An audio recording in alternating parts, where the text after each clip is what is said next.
ভারসাম্যপূর্ণ রাষ্ট্র ব্যবস্থা। বাংলাদেশ কখনোই আফগানিস্তান হবে না, এটা বাংলাদেশই থাকবে। অনুকরণীয় হতে পারে মালয়েশিয়া বা তুরস্কের মতো ধর্মানুরাগী উদারনৈতিক সমাজ। ধর্ম থাকবে ব্যক্তিগত বিশ্বাস ও সামাজিক সাংস্কৃতিক চর্চার জায়গায়, আর রাষ্ট্র পরিচালিত হবে আইন, ন্যায় বিচার ও ইনসাফের ভিত্তিতে। ধর্মের মূল্যবোধ এবং নৈতিকতা রাষ্ট্র পরিচালনার ক্ষেত্রে সহায়ক হতে পারে। পোশাকের স্বাধীনতা নিশ্চিত করা। প্রত্যেক নাগরিক নিজের বিশ্বাস, সংস্কৃতি ও ব্যক্তিগত পছন্দ অনুযায়ী পোশাক নির্বাচন করার পূর্ণ স্বাধীনতা ভোগ করবেন। একজন ধর্মবিশ্বাসী নারী যেমন হিজাব বা বোরকা পরতে পারবেন, তেমনি অন্য সকলে যেভাবে আধুনিক পোশাক পরেন তা পরিধানের পূর্ণ স্বাধীনতা থাকবে। নাগরিকের ব্যক্তিগত পছন্দই অগ্রগণ্য হবে। রাষ্ট্র কোনো বিশেষ জীবনধারা আরোপ করবে না, ব্যক্তি স্বাধীনতার সুরক্ষা নিশ্চিত করবে। ভয় ছড়ানোর অপরাজনীতি মোকাবেলা। দেশটা চরমপন্থায় চলে যাচ্ছে বলে একটি মহল আজ আবার নতুন করে আতঙ্ক ছড়াচ্ছে। রাষ্ট্রীয় ক্ষমতার বাইরে ছিটকে পড়া কায়েমি স্বার্থবাদী মহল অচল হয়ে যাওয়া সেই সকল কথা নতুন মোড়কে উপস্থাপন করছে। আমরা বিশ্বাস করি বাংলাদেশের সমাজ সহনশীল এবং বহুত্ববাদী। ঘৃণাবিরোধী নীতি ও সামাজিক সম্প্রীতি, ধর্মীয় বিদ্বেষ, জাতিগত ঘৃণা বা উস্কানিমূলক প্রচারণার বিরুদ্ধে কার্যকর আইনি ও সামাজিক উদ্যোগ নেওয়া হবে। শিক্ষা, সাংস্কৃতিক কর্মকাণ্ড, গণমাধ্যমে পারস্পরিক শ্রদ্ধা, সম্মান ও সহনশীলতার মূল্যবোধ প্রচার করা হবে। নারীর অধিকার শতভাগ নিশ্চিত করাই হবে অন্যতম প্রধান অঙ্গীকার। আমরা বিশ্বাস করি কর্মক্ষেত্রে, শিক্ষাঙ্গন, যানবাহন, জনসমাগমস্থল, এমনকি ঘরের ভেতরেও নারীর নিরাপত্তা নিশ্চিত করতে হবে। সরকারি চাকরি, রাজনীতি, জাতীয় সংসদ, স্থানীয় সরকার সহ সকল পর্যায়ে নারীদের যৌক্তিক অংশগ্রহণের সুযোগ অবারিত করা হবে। গৃহস্থলে সহিংসতা, যৌন হয়রানি সহ সকল ধরনের নারী নির্যাতনের ক্ষেত্রে জিরো টলারেন্স নীতি গ্রহণ করা হবে। অতীতের অনুসরণযোগ্য দৃষ্টান্ত রয়েছে। সরকারের অ্যাসিড নিক্ষেপের মতো ভয়ঙ্কর ঘটনা কঠোর আইনের মাধ্যমে নিয়ন্ত্রণ আনতে সক্ষম হয়েছে। অতীতের অনুসরণযোগ্য দৃষ্টান্ত রয়েছে। সরকার অ্যাসিড নিক্ষেপের মতো ভয়ঙ্কর ঘটনা কঠোর আইনের মাধ্যমে নিয়ন্ত্রণে আনতে সক্ষম হয়েছে। তেমনি নারী সুরক্ষার ক্ষেত্রেও প্রান্ত থেকে কেন্দ্র পর্যন্ত প্রচলিত আইনগুলোর কঠোর প্রয়োগ করা গেলে এমন অপরাধ কমে যাবে। নারী নির্যাতনের বিরুদ্ধে জনপ্রতিরোধের সংস্কৃতি গড়ে তোলা প্রয়োজন। নারীদের প্রতি হওয়া সাইবার বুলিংয়ের বিরুদ্ধে আমরা কঠোর পদক্ষেপ গ্রহণ করব। নারীদের উচ্চশিক্ষার জন্য আমরা আরও উদ্যোগ গ্রহণ করব এবং নারীরা যাতে রাজনীতিতে আরও সুযোগ পায় সে ধরনের ব্যবস্থা গ্রহণ করা হবে, যেটা অলরেডি জুলাই সনদে আমাদের প্রস্তাবনায় ছিল। অন্য রাজনৈতিক দলগুলোর সহযোগিতা না থাকার কারণে আমরা সেটা এবার বাস্তবায়ন করতে পারিনি। স্বাস্থ্য ও চিকিৎসা। ভবন আছে, ডাক্তার আছে, সেবা নেই। খাতা কলমে উন্নয়নের গল্প যতই শোনা যাক, বাস্তবতা সম্পূর্ণ ভিন্ন। কাগজে কলমে দেশে ডাক্তার, নার্সের অভাব নেই, হাসপাতাল, ক্লিনিকেরও কমতি নেই। বড় বড় ভবন আছে, ঝকঝকে আধুনিক যন্ত্রপাতিও আছে, কিন্তু সাধারণ মানুষ কি সেই সেবা পাচ্ছে? না, তা অধরাই থাকছে। কারণ স্বাস্থ্য খাত প্রাতিষ্ঠানিক লুটপাটের সংস্কৃতির কাছে জিম্মি হয়ে গেছে, যা চিকিৎসা সেবার মতো মহান পেশাকেও ভয়ঙ্কর এক পণ্যে পরিণত করেছে। সরকারি হাসপাতালের গেট থেকে কাউন্টার, সর্বত্র ফাঁদের জাল। সরকারি হাসপাতালের গেট পেরোলেই রোগীকে ঘিরে ধরে দালাল চক্র। যে দেশে বিনামূল্যে চিকিৎসার কথা বলা হয়, সেখানে ট্রলি ঠেলতে কিংবা ওয়ার্ডে একটি সিট পেতেও গরিব মানুষকে টাকা গুনতে হয়। হাসপাতালে কেন্দ্র থেকে কোটি টাকার ওষুধ যায়, অথচ কাউন্টারে গিয়ে রোগী শুনে সাপ্লাই নেই। সেই ওষুধই পেছনের দরজা দিয়ে বাইরে বিক্রি হয়ে যায়। একজন রোগী যখন বাঁচার আশায় হাসপাতালে আসেন, তখন চিকিৎসার বদলে শুরু হয় টেস্ট বাণিজ্য। কোটি টাকার এমআরআই বা সিটি স্ক্যান মেশিন মাসের পর মাস প্যাকেটবন্দি হয়ে পড়ে থাকে কিংবা নষ্ট হওয়ার অজুহাত দেখানো হয়। একটাই উদ্দেশ্য, কমিশন ভিত্তিক প্রাইভেট ক্লিনিকে রোগী পাঠানো।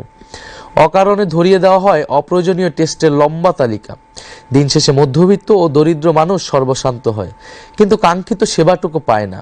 এই মুহূর্তে আমাদের নতুন হাসপাতালের সংখ্যা বাড়ানোর থেকেও হাসপাতাল ব্যবস্থাপনা ঠিক করা এবং দুর্নীতি দূর করাটা প্রধান কর্তব্য। কারণ অপচয় করার মতো অর্থ রাষ্ট্রের নেই। সমস্যা ইট পাথরের দালানে নয়, সমস্যা ব্যবস্থাপনায়, জবাবদিহিতার অভাবে।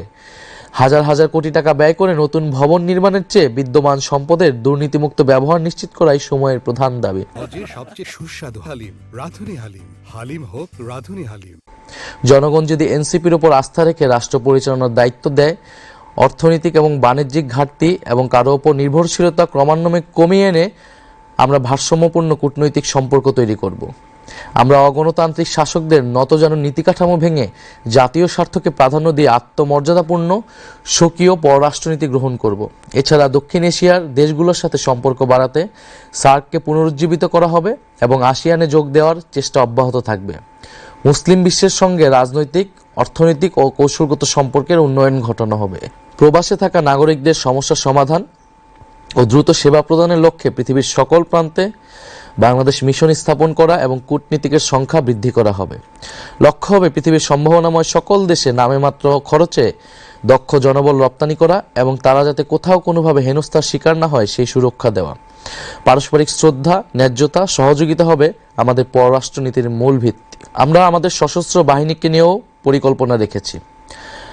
খনি হাসিনা তার শাসনামলে সশস্ত্র বাহিনীকে রাষ্ট্রের বহিঃশত্রুর বিরুদ্ধে ব্যবহার না করে দলীয় স্বার্থে নিজ দেশের সাধারণ মানুষের বিরুদ্ধে ব্যবহার করেছে। এর ফলে আমাদের সশস্ত্র বাহিনী কার্যত দুর্বল ও অকার্যকর হয়ে পড়ে। যখন আমাদের প্রতিবেশী রাষ্ট্রগুলো পঞ্চম প্রজন্মের ফাইটার জেট তৈরি করার প্রতিযোগিতায় এগিয়ে যাচ্ছে, তখন আমরা এখনও তৃতীয় প্রজন্মের সক্ষমতার মধ্যে সীমাবদ্ধ রয়েছি। বর্তমান কাঠামোতে ডিফেন্স বাজেটের প্রায় 70%ই কর্মকর্তা কর্মচারীদের বেতন ভাতায় ব্যয় করা হয়, যা দীর্ঘমেয়াদে রাষ্ট্রের জন্য একটি অকার্যকর ও অস্থিতিশীল ব্যবস্থা হয়ে দাঁড়িয়েছে। প্রতিরক্ষা খাতকে কার্যকর ও ভবিষ্যৎমুখী করতে হলে এই কাঠামোগত সীমাবদ্ধতা দূর করা জরুরি। আমরা যদি সরকার গঠন করতে পারি, প্রতিরক্ষা ব্যবস্থাকে সম্পূর্ণভাবে পুনর্গঠন করব। আমাদের লক্ষ্য হবে বাহিনীর সংখ্যা বাড়ানো নয়, বরং গুণগত মান বৃদ্ধি করা। পুরো প্রতিরক্ষা ব্যবস্থাকে ধীরে ধীরে একটি আধুনিক প্রযুক্তি নির্ভর হাইটেক বাহিনীতে রূপান্তর করা হবে।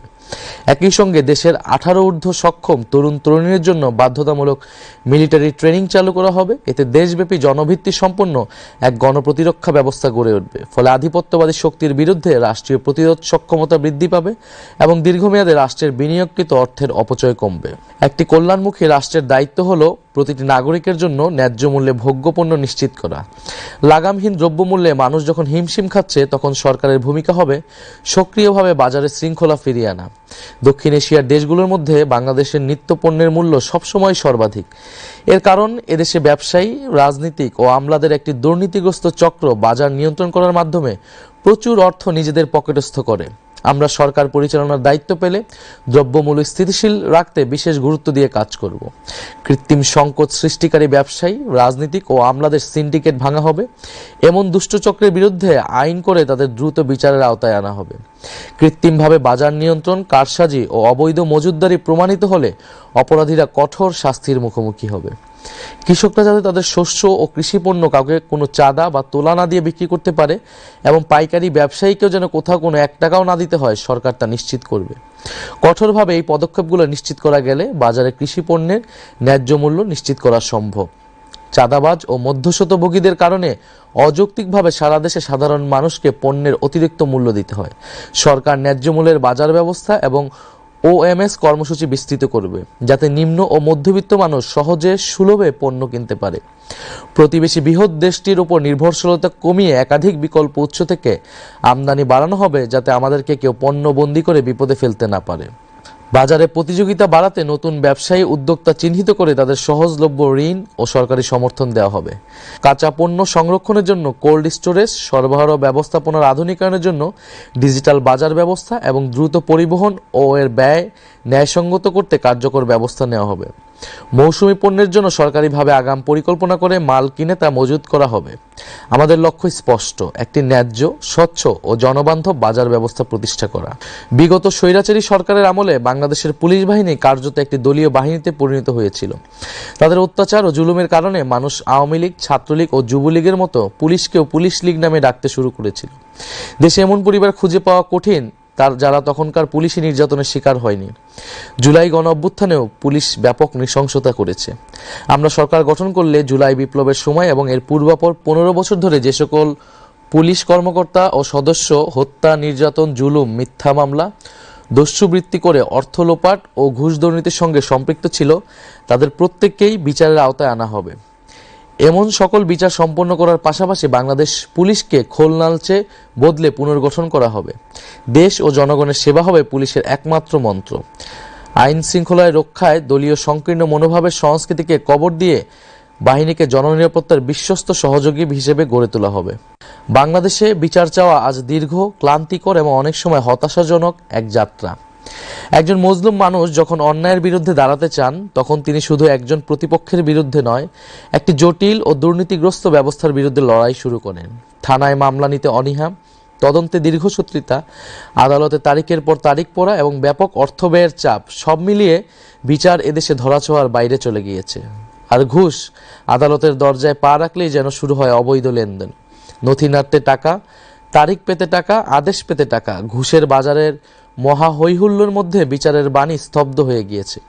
ট্রান্সপারেন্সি ইন্টারন্যাশনালের তথ্য বলছে, বিচার নিতে গিয়ে 60%-এর বেশি মানুষ ঘুষ দিতে বাধ্য হয়। সরকারের লিগ্যাল এইড আইন অনুযায়ী গরিব ও মজলুম মানুষের বিনামূল্যে আইনি সহায়তা পাওয়ার কথা থাকলেও এর কোনো সুবিধা নিচে পড়ে থাকা মানুষ পায় না। বাস্তবে বিচারক, উকিল, মোক্তার ও দালাল চক্রের এক জালে সাধারণ মানুষ আটকে যায়, দিশাহীন চক্রে ঘুরপাক খায়। বেশিরভাগ ক্ষেত্রে বিচার চাওয়া বিচার প্রার্থীদের জন্য শাস্তি ও ভোগান্তি হিসেবে হাজির হয়। বছরের পর বছর আদালতের বারান্দায় ঘুরতে ঘুরতে অর্থবিত্ত, সময়, শারীরিক সামর্থ্য এবং জীবনের স্বপ্নও হারিয়ে যায়। ধীরে চলা বিচার অন্যায় ও অবিচারকে বলশালী করে তোলে। আজ বিচার ব্যবস্থা রাজনৈতিক প্রভাব, অর্থশক্তির সুবিধাবাদী চক্রের মাধ্যমে কলুষিত। জেলা আদালত থেকে সর্বোচ্চ সুপ্রিম কোর্ট পর্যন্ত একই অন্ধকারের ছায়া আমরা দেখেছি। ফ্যাসিবাদী শাসনামলে এটা আরও বিস্তৃত ও অধপতিত হয়েছে। ক্ষমতাসীনদের মামলা দ্রুত নিষ্পত্তি হয়, তাদের ইচ্ছামতো রায়ও জোটে। বিরোধী দলে যারা থাকেন তাদের মামলা বছরের পর বছর ঝুলতে থাকে। ভয়ঙ্কর এই অশুভ চর্চার কারণে বাংলাদেশের বিচার ব্যবস্থা আজ ভেঙে পড়েছে। এরা তাদের সকল গৌরব, মর্যাদা ও বিশ্বাসযোগ্যতা হারিয়ে ফেলেছে। নিম্ন আদালত থেকে সুপ্রিম কোর্ট পর্যন্ত সকল স্তরে ন্যায়পরায়ণ, দক্ষ ও শিক্ষিত বিচারক নিয়োগ করে পুরো বিচার ব্যবস্থাকে ঢেলে সাজাতে হবে। বিচারকের সংখ্যা বহুগুণে বাড়াতে হবে। পুরোপুরি ডিজিটাল ব্যবস্থাপনার আওতায় আনতে হবে। ঘুষ, দুর্নীতি নির্ভর রায় বেচা কেনার চলমান আয়োজন ভেঙে ফেলবো আমরা। রাষ্ট্রে ও সমাজে ন্যায় বিচার প্রতিষ্ঠিত হলেই এদেশ এগিয়ে যাবে। এটাই এনসিপির অঙ্গীকার। বাংলাদেশের শাসন ব্যবস্থাকে নতুন করে গড়ে তুলতে হবে। বর্তমান প্রশাসনিক কাঠামো এখনো ব্রিটিশ ঔপনিবেশ সৃষ্ট পুরনো মডেলের উপরে দাঁড়িয়ে আছে, যেখানে ক্ষমতা ভয়াবহভাবে কেন্দ্রীভূত। এদেশের প্রচলিত শাসন সংস্কৃতিতে রাজনীতিক আমলা, অসাধু ব্যবসায়ী গোষ্ঠী এই কেন্দ্রীভূত ব্যবস্থাকে ধরে রেখেছে।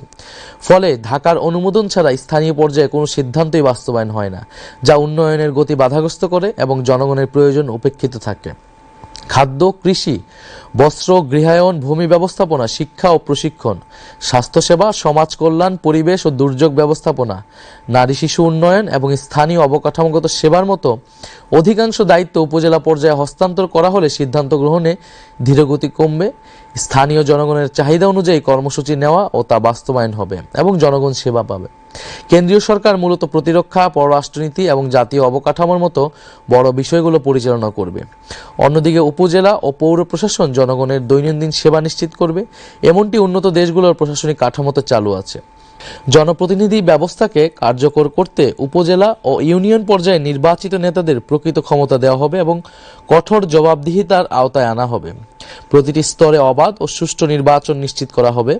যে কোনো পর্যায়ের স্থানীয় সরকারের চেয়ারম্যান পদে প্রার্থী হতে হবে ন্যূনতম স্নাতক পাস যোগ্যতা সম্পন্ন। আমরা এমন একটি রাষ্ট্র ব্যবস্থা গড়ে তুলতে চাই যেখানে ধর্মীয় ও জাতিগত পরিচয় বিভাজনের কারণ না হয়ে এর ভিত্তি হবে পারস্পরিক সম্মান, সহাবস্থান এবং স্বাধীনতা। আমাদের লক্ষ্য একটি আধুনিক, ভারসাম্যপূর্ণ এবং অন্তর্ভুক্তিমূলক সমাজ, যেখানে নাগরিকের সম অধিকার তার ধর্মীয় ও সাংস্কৃতিক বিশ্বাস ও পরিচয়ের ঊর্ধ্বে স্থান পাবে। সকল ধর্ম ও জাতিগত গোষ্ঠীর সমান নিরাপত্তা। সংখ্যালঘু হলেও কোনো নাগরিক যেন বৈষম্য বা সহিংসতার শিকার না হয় তা নিশ্চিত করা হবে। আইন প্রয়োগের ক্ষেত্রে রাষ্ট্র নিরপেক্ষ থাকবে। ধর্মীয় বা জাতিগত পরিচয়ের কারণে কোনো বিভেদ বা বৈষম্য মেনে নেওয়া হবে না। আমাদের স্বপ্ন এমন একটি বাংলাদেশ গড়ে তোলা যেখানে মানুষ তার ধর্ম, বর্ণ বা জাতিগত পরিচয়ে নয়, বরং মানুষ হিসেবেই এবং নাগরিক হিসেবেই মূল্যায়িত হবে।